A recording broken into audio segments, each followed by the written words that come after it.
Assalamu alaikum. The topic of today's lecture is about the challenges to Pakistan economy. What are those challenges? How they can be mitigated, and what can be done at the policy level, at the individual and institutional level to overcome those challenges. We are going to discuss them one by one.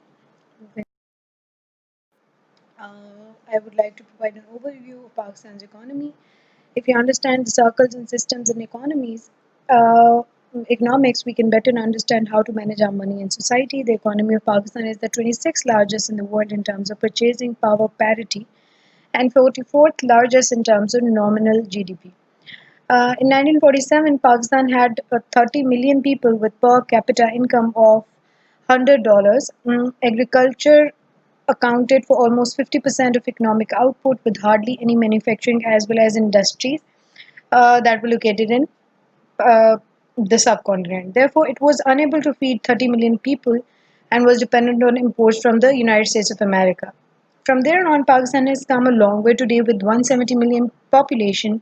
Our per capita income, as of the figures that were provided in 2008, was around 1,000 US dollars, which is 10 times more than it was in the beginning when we got independent in 1947.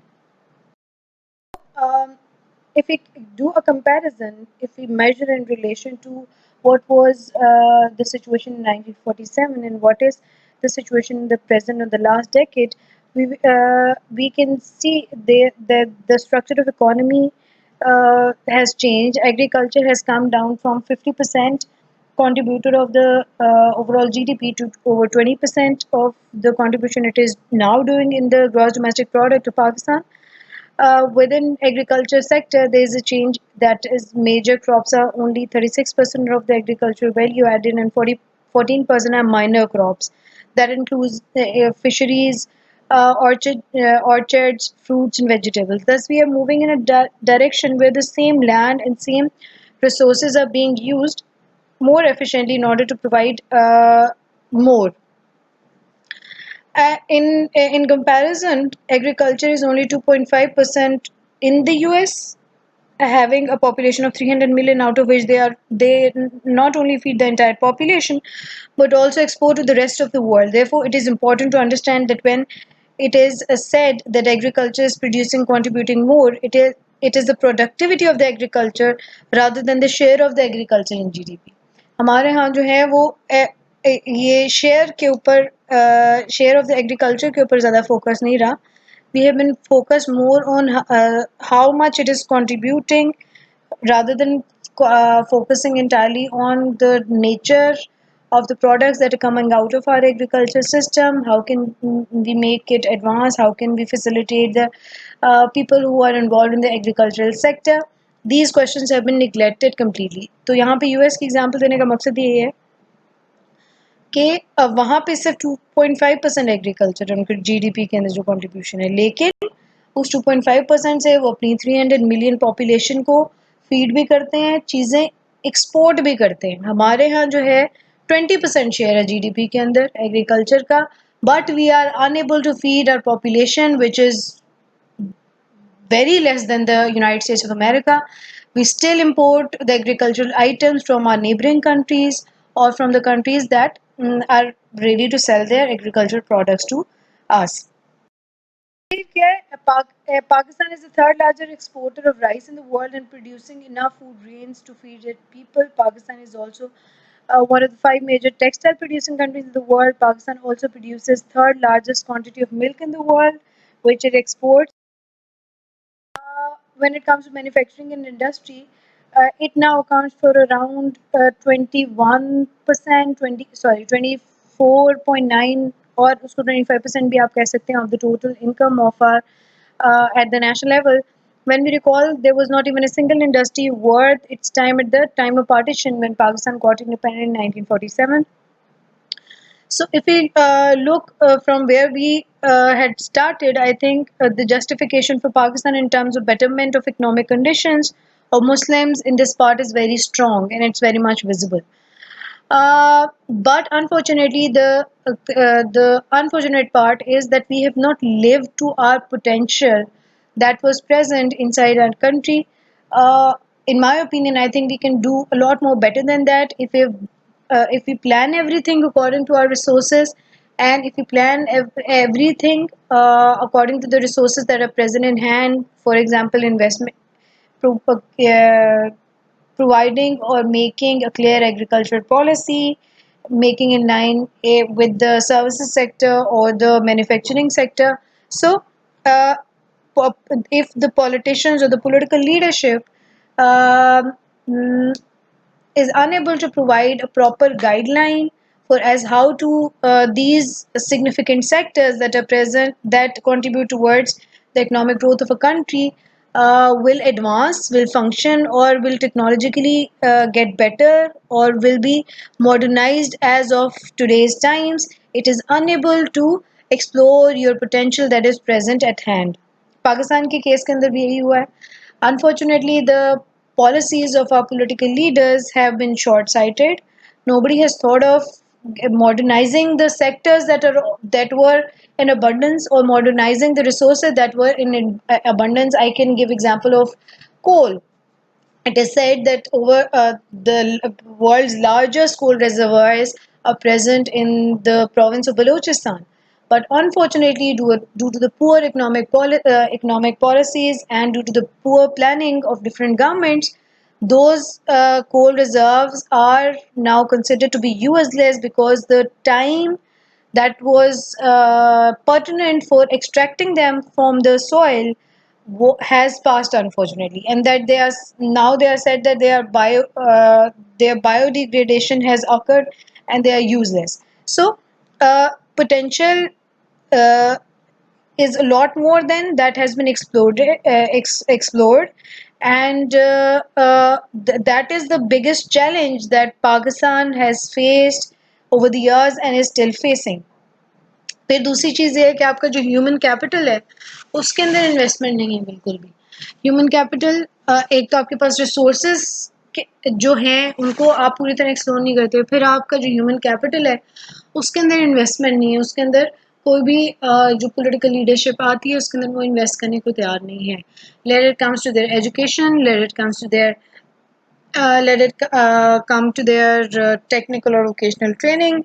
Let it be about their क्या कहना चाहिए skill based knowledge that you can provide to every individual which is present in your country.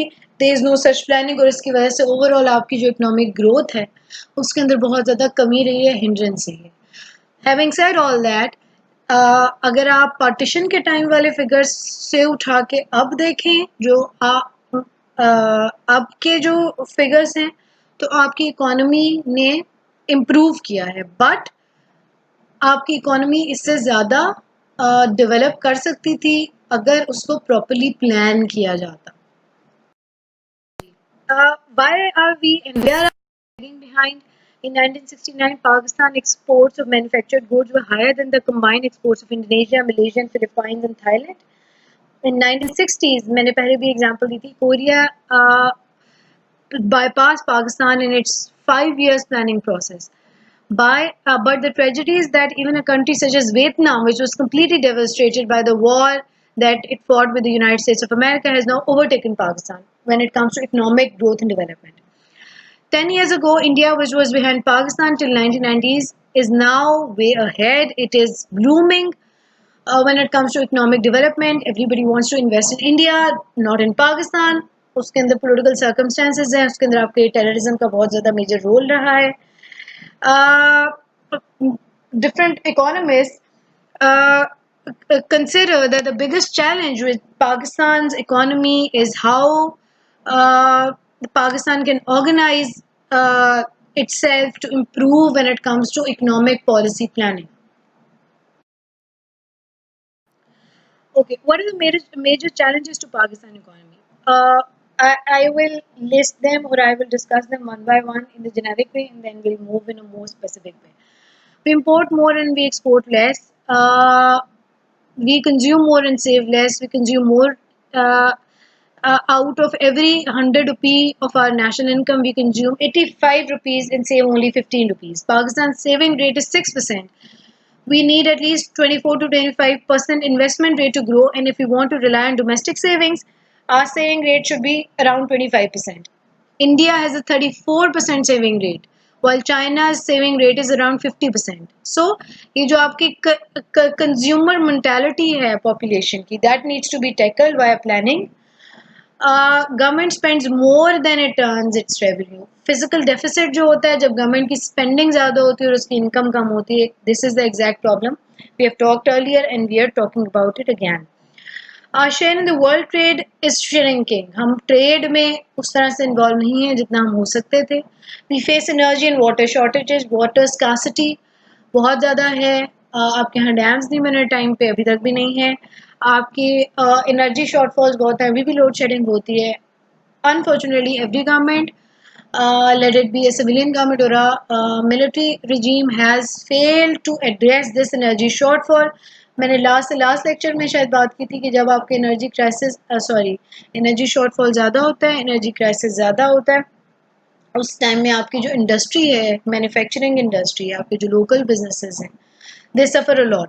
ठीक है. अच्छा, crisis of governance and implementation weakness. On paper, we make very beautiful, good policies. Every government plans so beautifully before getting actually into the power. Before elections, they provide you with such beautiful economic agendas that you are mistaken by the optics of it. But once they come into power, those economic policies are not implemented. Example can be given of PTI. They promised around, I don't know, some crore jobs and some crore houses, but they are nobody.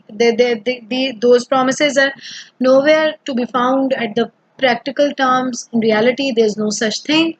आपके यहाँ inflation बहुत ज़्यादा हुई है, आपके यहाँ taxes बहुत ज़्यादा हुए हैं, टैरिफ्स बहुत ज़्यादा हुए हैं. So political stability has lacked inside the country. Law and order and other security issues like terrorism has proved to be the biggest challenge that had come inside in the way of Pakistan's economic development.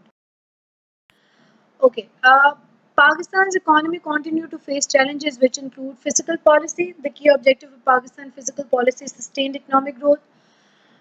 Poverty reduced, the creation of job opportunities, investment in physical and human capital has lacked. Monetary policy. Monetary policy will have to play an active role in moving the country towards better economic management. Printing of rupee is also a problem and it creates inflation. Power crisis, I've already discussed. The significant problem which has affected the growth of the state adversely has been the power crisis. Capital flight has increased unemployment, and the different governments have provided with the use of alternative solar energy, coal energy, wind energy, which might reduce this power crisis. But these are the things which are more, more, what can we say, present on paper, but in practical terms.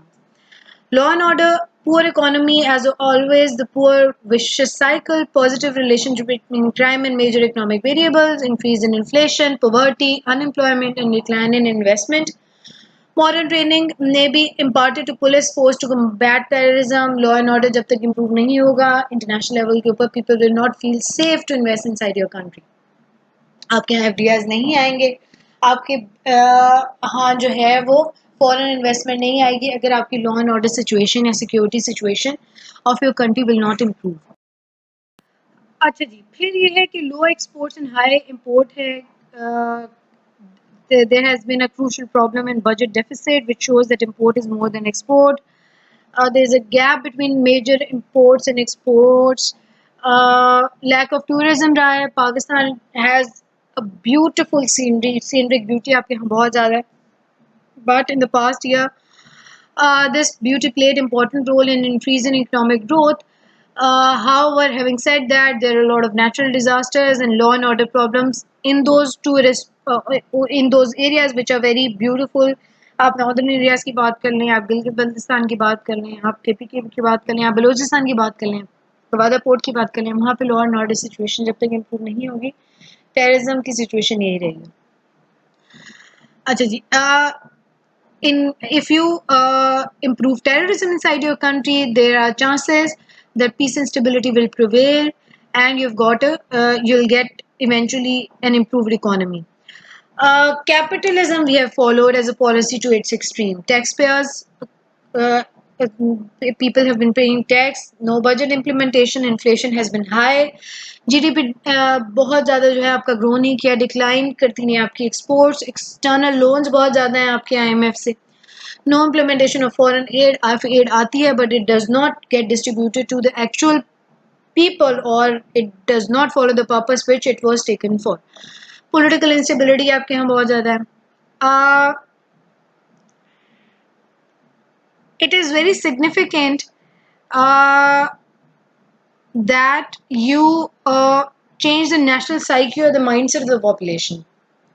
It is very important to invest in the building of the human capital, improve the use of technology, develop more and qualified young labor force, work efficiently on governance, devaluation and decentralization of all those things. Pakistan and its people has a lot of potential, and we are blessed with a lot of natural resources. It is the duty of the government to plan wisely and the people to work hard if they want to see the any kind of improvement in the economy of Pakistan, which can also be taken. Pakistan is rich in every type of resource, but the situation is getting worse with every passing day. Unfortunately, despite of having vast reserves of coal, oil, gold, gas, and many other valuable minerals, Pakistan is depending on international aid for its economic and social revival. Pakistan has vast fertile land which led to its self-sufficiency in food. The share of different sectors in Pakistan has been changed much since independence, जो हमने last lecture के अंदर discuss किया था detail के अंदर. Pakistan has also a large pool of human resource which can be turned into productive one by adopting a wise policy, as I've always discussed. This is it for today. If you've got any questions, please feel free to ask. Thank you very much.